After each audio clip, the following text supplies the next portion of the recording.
We have already discussed last class, that is the PV ratio. What it is? That is the volume of oxide produced by oxidation divided by volume of metal consumed by oxidation. And this is the one of the main important aspects of corrosion measurement. Okay, PV ratio. Now, there are three criteria mainly. If a metal has a PV ratio of less than 1, as is the case for the alkali metals, the metal oxide will be porous and unprotective in nature. That is the one criteria.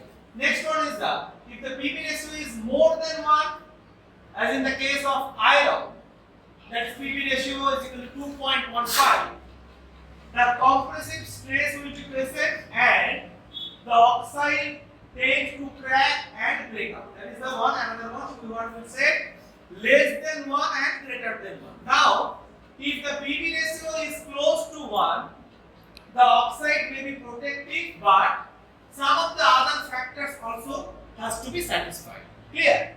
On the basis of PV ratio, now we will discuss or we will solve one problem. What is the problem? Calculate the ratio of the oxide volume to metal volume. That is the PV ratio for the oxidation of aluminium to aluminium oxide. Okay. We are providing the data or giving data for solution of this problem. The density of aluminium is given at 2.70 gram per centimeter cube and that of the aluminium oxide is equal to 3.70 gram per centimeter cube. On that ratio or on this given information, you have to find out the PV ratio of aluminium to aluminium oxide. Please start the solution now.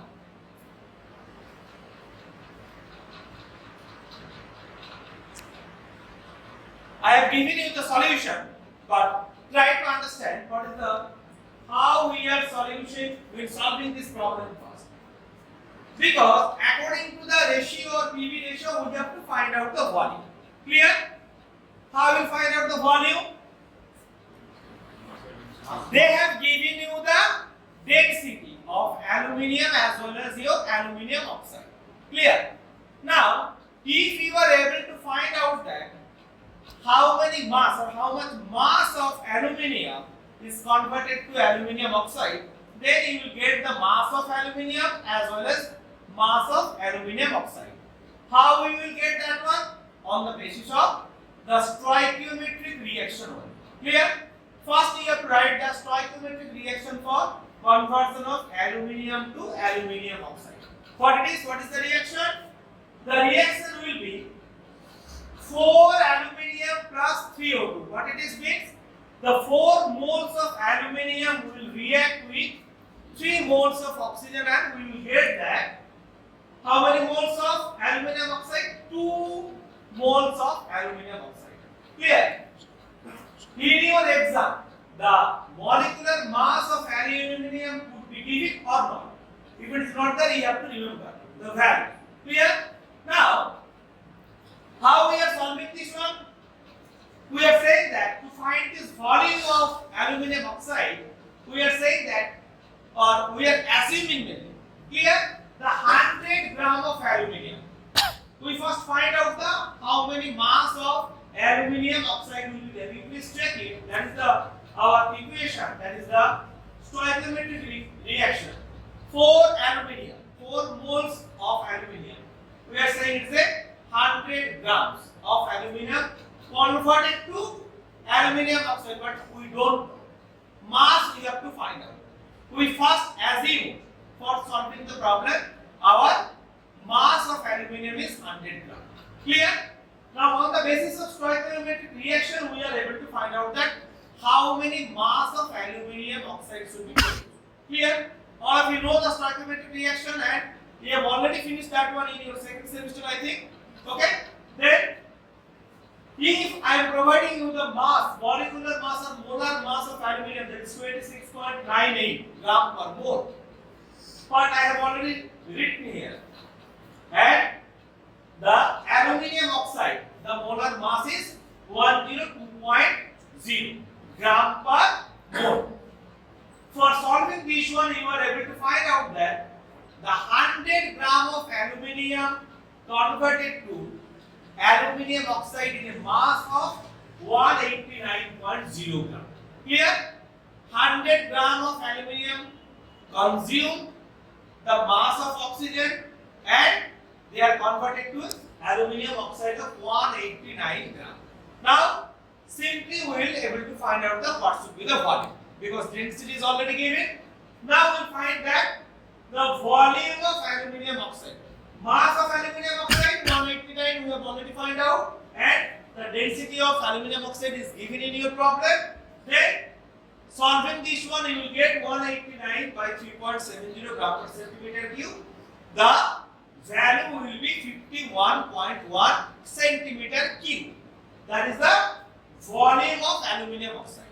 Clear? Same way you can easily find out the volume of aluminium. How you will do? How will you do? Mass by density. What is the mass of aluminium? We have already, our basis was 100 gram. 100 divided by the density is given. Then you are able to find out the volume. That is first already we have find out that. Now, according to the PV ratio formula, we will get that the volume of aluminium oxide divided by volume of aluminium. And we will get the PV ratio of 1.38. Clear? Now, the next topic of this corrosion. The next topic of this corrosion prevention methodology. How we are able to prevent? Our motto should be always the preventive measurement for the corrosion. Okay? First should be the various design aspects for the preventive measurement of corrosion problem. Okay. What are the main point value we are saying? That is the 3 point I have already mentioned here. The allow for the penetration action of corrosion along with the mechanical strength requirements when considering the thickness of the metal used. Clear? This is especially important for pipes and tanks that contain the liquids. You see, it is a very normal case. If we are using the thickness of our pipe, the thickness of the metal pipe is less, it will be easily corroded. If we using the thickness somewhat more, then corrosion will be happen. If we are using the corrosive liquid or whatever the things undergone through the pipes, then it will be corroded. But if we use the thicker material, then it will take some longer period of time. Or we are able to modify the method of construction that will be prevented the corrosion very easy. Clear? Next point is weigh rather than revert containers. If we, apart from reverting the two metal component, if we welded those, that will be long lasting and it will restrict the corrosion very easily. Clear? Next point is, if possible, use the galvanically similar metals for the whole structure. All of you know, if we use the normal iron for any construction of metal and if we just simply galvanize them, the lifespan of the material will be increased. Clear?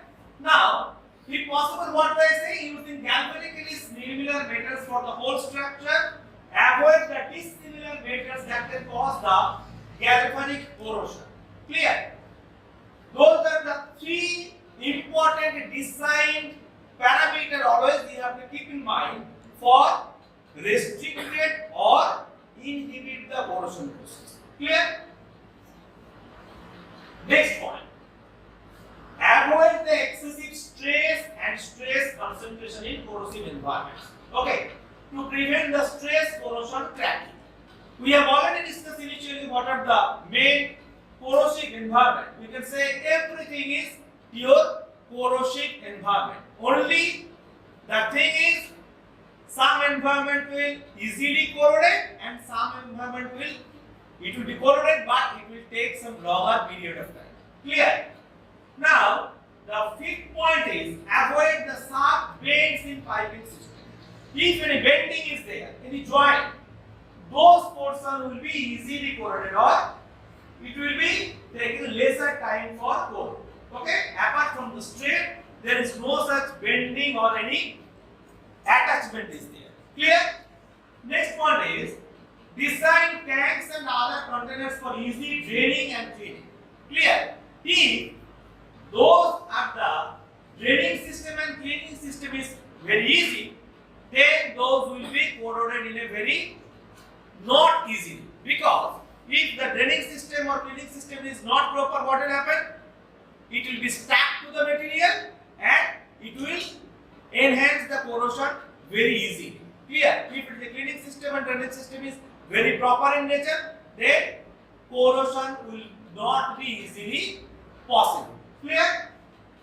Now, next point is design systems for easy removal and replacement of parts that are expected to fail the rapidly in service. You see, some parts for any equipment or any system or any line, if some parts is easily corroded, then there will be some provision which we can easily replace.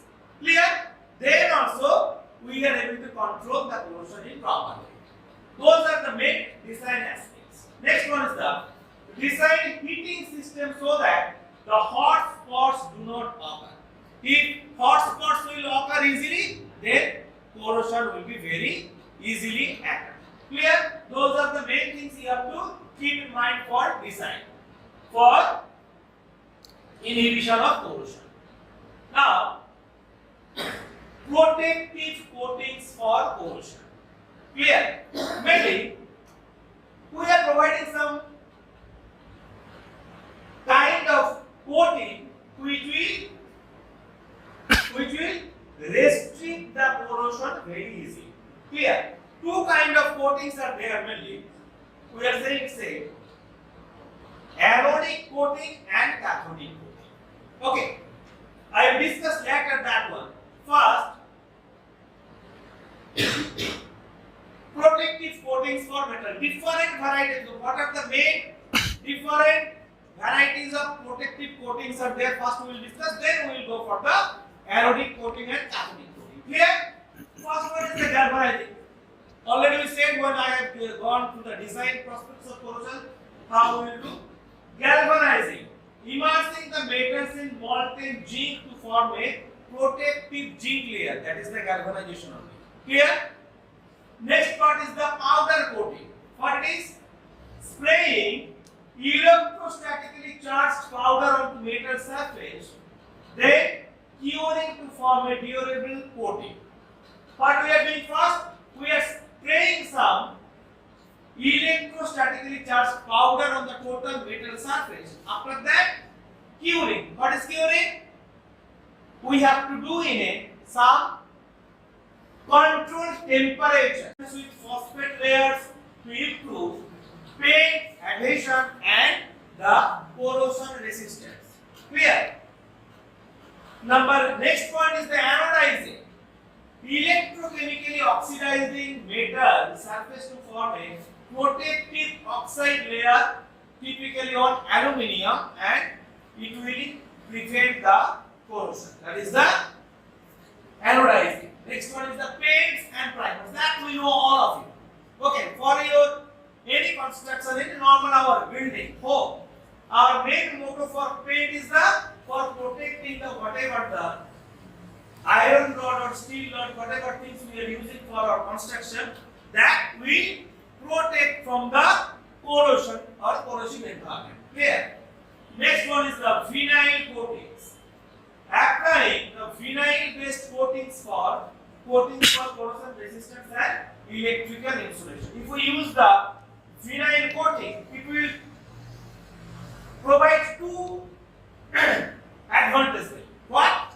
One, it will be corrosion resistant, as well as it will apply as a electrical insulation.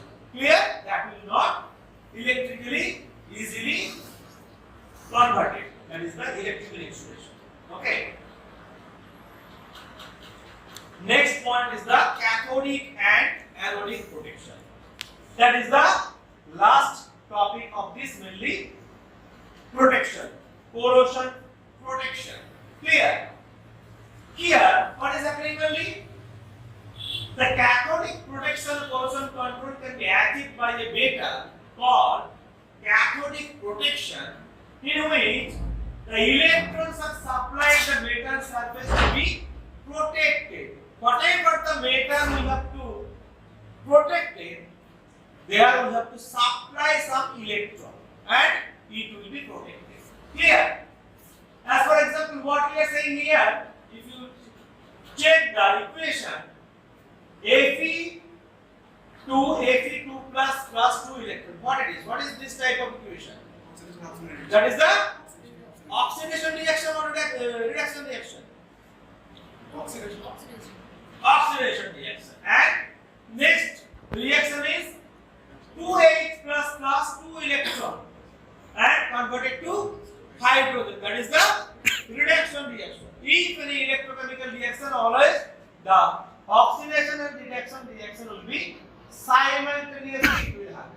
It is not possible only oxidation is there. There is no reaction kind of thing. It is not possible. Okay. Now here, if electrons are supplied to the steel structure, the corrosion will be suppressed and the rate of hydrogen evolution will be increased. Clear?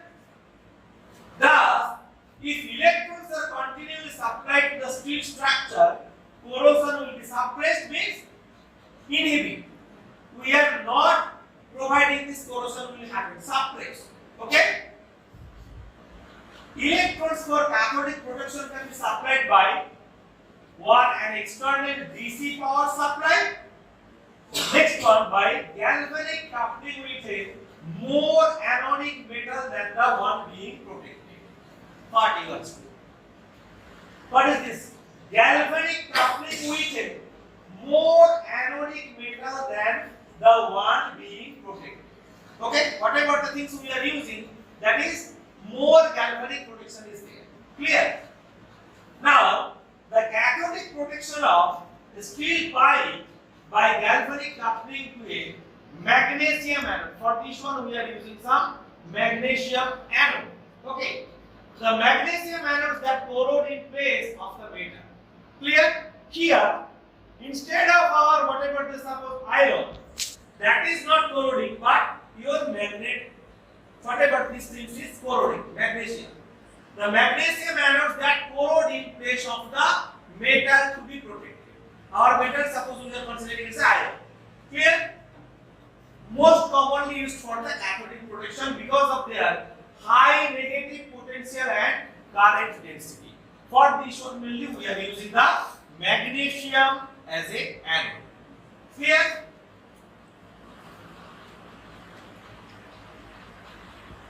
Anodic protection. Anodic protection is relatively new and is based on the formation of protective passive films of metal. Okay, passive films of metals and alloy surface by externally impressed anodic currents. Okay, you will go through this one. I will provide the PPT. Now, if you go through this, then you will get this clear picture of cathodic protection and anodic protection. Here, you see, this is the cathodic protection for an underground tank by using impressed currents. Clear? This is your cathodic protection. Here, this is our main structure, which things we have to protect. Clear? That is the structure, that is the your cathode. And we are using the anode in external DC power supply, and protective current is going, and here the cathodic protection will happening, and our whatever the structure will be protected. That is the cathodic protection. Clear? Here, that is the anodic protection of an underground pipeline with a magnesium anode. This is the two protection measurement or method for the cathodic protection and anodic protection for the prevention of corrosion. Okay?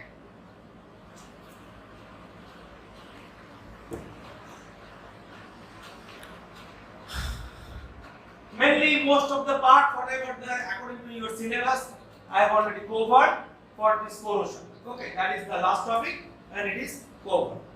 We are concluding for today's class here. We will continue the next module next class. Clear? Okay.